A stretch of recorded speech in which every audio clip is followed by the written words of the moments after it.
నమస్కారం, NS news కి స్వాగతం. నా పేరు ఉషా. ముందుగా ముఖ్యాంశాలు. కోరుకొండ నుండి నాగంపల్లి రోడ్డులో గల రాఘవాపురం శివారులో నూతన సీసీ రోడ్డు పనులకు శంకుస్థాపన చేసిన ఎమ్మెల్యే బాతుల బలరామకృష్ణ.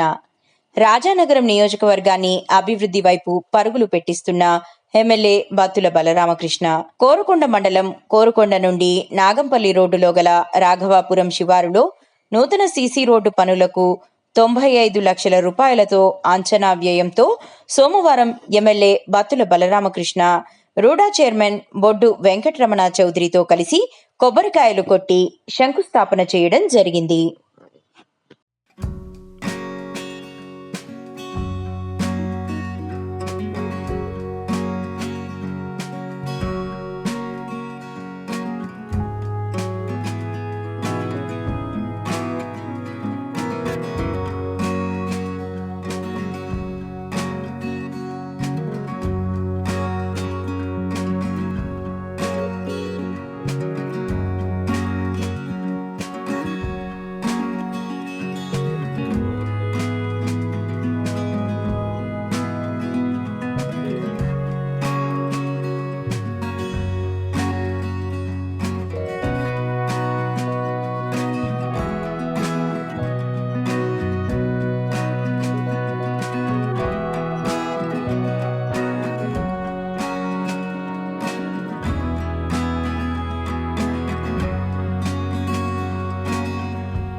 కూటమి ప్రభుత్వం వచ్చిన తర్వాత రాజానగరం నియోజకవర్గంలో ప్రతి నెల ఒక పండగ వాతావరణం నెలకొంటుంది.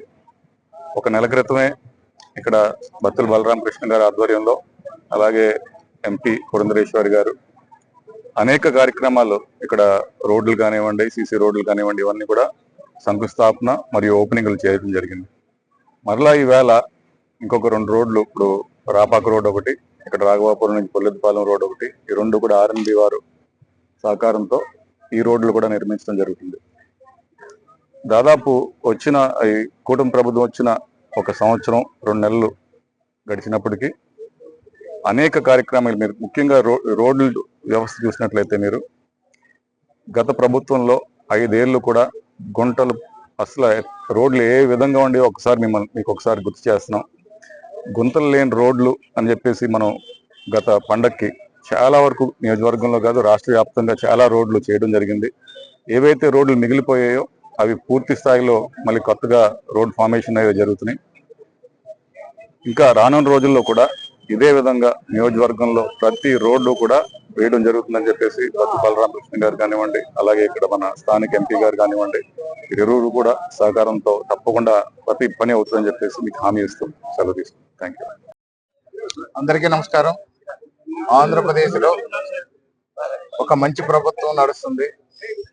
అన్ని రంగాల్ని కూడా నిరంతరం అభివృద్ధి పదంలో పరిగెత్తిస్తున్నటువంటి గౌరవ ముఖ్యమంత్రి నారా చంద్రబాబు నాయుడు గారు, ఉప ముఖ్యమంత్రి వర్యులు కొణిదెల పవన్ కళ్యాణ్ గారు, మానవ వనరుల శాఖ మంత్రి వర్యులు లోకేష్ బాబు గారు అభివృద్ధి, సంక్షేమం సమపాల్లో పరిగెత్తిస్తూ ఆర్థిక విధ్వంసంలో కూడా ఈ యొక్క మంచి ప్రణాళికలతో రోడ్లు, డ్రైనేజీలు, అలాగే సంక్షేమం అన్ని విధాలుగా కూడా ఏదైతే సూపర్ 6 లో మనం చెప్పిన విధంగా ఒకటి కూడా అన్ని అమలు చేసుకుంటూ వస్తున్నాం. అందులో భాగంగానే రోడ్లు కూడా మనం ఇప్పటి వరకు కూడా చూస్తే 75 కోట్ల రూపాయలతో మనం రాజనగరం నియోజకవర్గంలో రోడ్లు వేసాం. ఇప్పుడు ఆర్ఎన్బి రోడ్లో మనకి రాపాక నుంచి మెట్టగంగాలం గుడి వరకు కూడా 1,25 లక్షల రూపాయలతో ఒక రోడ్డు, అలాగే రాఘవపురం ఏదైతే ఇక్కడ ఉందో ఇక్కడ నుంచి సీసీ రోడ్డు 95 లక్షల రూపాయలతో కూడా ఈ రోజు శంకుస్థాపన శ్రీ బొడ్డు వెంకటరమణ చౌదరి గారు, నేను కలిసి చేయడం జరిగింది. దీని కూటమి నాయకులు అందరూ కూడా హాజరయ్యారు. అదే విధంగా రేపు మనకి BPH అని చెప్పి బ్లాక్ పబ్లిక్ హెల్త్ యూనిట్ అని చెప్పి రాజానగరంలో కూడా హెల్త్ మినిస్టర్ శ్రీ సత్యకుమార్ యాదవ్ గారి చేతుల మీదుగా రాజానగరంలో కూడా అది ప్రారంభోత్సవం ఉంది. అలాగే మరొక రోడ్డు మన నామవరంలో కూడా ఇంకో రోడ్డు కూడా రేపు శంకుస్థాపన ఉంది. ఇలాగే నిరంతరం ఇక్కడ రోడ్లు ప్రతి విషయంలోనూ కూడా పూర్తి స్థాయిలో పనిచేస్తున్నాం. అభివృద్ధి అనే దానికి గతంలో చూస్తే రాజనగరం నియోజకవర్గం ఆమెడ దూరంలో ఉంది. ఇప్పటికే ఆర్ఎల్బి నిధుల ద్వారా కూడా 7,65,00,000 రూపాయలతో గుంతలు లేని రోడ్లుగా కొన్ని రోడ్లన్నీ మార్చడం జరిగింది. మరొక 8 కోట్ల రూపాయలతో కూడా కొన్ని ప్రపోజల్స్ ఇచ్చాము. అవి కూడా ఈ మంత్ ఎండింగ్ కూడా శాంక్షన్ వస్తుంది. అవి వచ్చిన తర్వాత కూడా మిగిలిన రోడ్లు కూడా వేస్తాం తెలియజేస్తాం. అలాగే కొంతమంది ఈ యొక్క తుర్రేడు చెనకోటేపూడి రోడ్డు విషయంలో కావాలని చెప్పి కొంతమంది దుష్ట శక్తులు అందులో దూరి ఏదో రకరకాలుగా రోడ్డును ఆపాలని చెప్పేసి ప్రయత్నాలు చేస్తున్నారు. నిజానికి అది వైసీపీ ప్రభుత్వంలో ఒక్క బిల్లు కూడా చెల్లించకుండా ఆ కాంట్రాక్టర్ని రోడ్డు పోయించారు.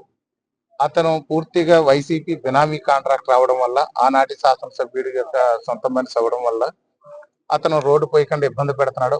పలుమార్లు రివ్యూల ద్వారా అతను అలర్ట్ చేసి రోడ్డు స్టార్ట్ చేయమని చెప్పాము. దాంట్లో కొన్ని కోర్టు చిక్కులు ఉన్నాయి. అదే విధంగా చూస్తే ల్యాండ్ ఎక్విజిషన్ జరగలేదని చెప్పేసి అతను రోడ్డు ఆపేయడం జరిగింది. అయితే ఇమీడియట్ గా ఏదైతే కోర్టు పరిధిలో ఉందో దాన్ని ప్రస్తుతానికి పెండింగ్ లో పెట్టి మిగతా రోడ్డు వేయమన్నాము. అది వేసేదానికి కూడా వాళ్ళు రాజకీయం చేయాలని చెప్పి రకరకాలుగా డిస్టర్బెన్స్ చేయాలని చూస్తున్నారు.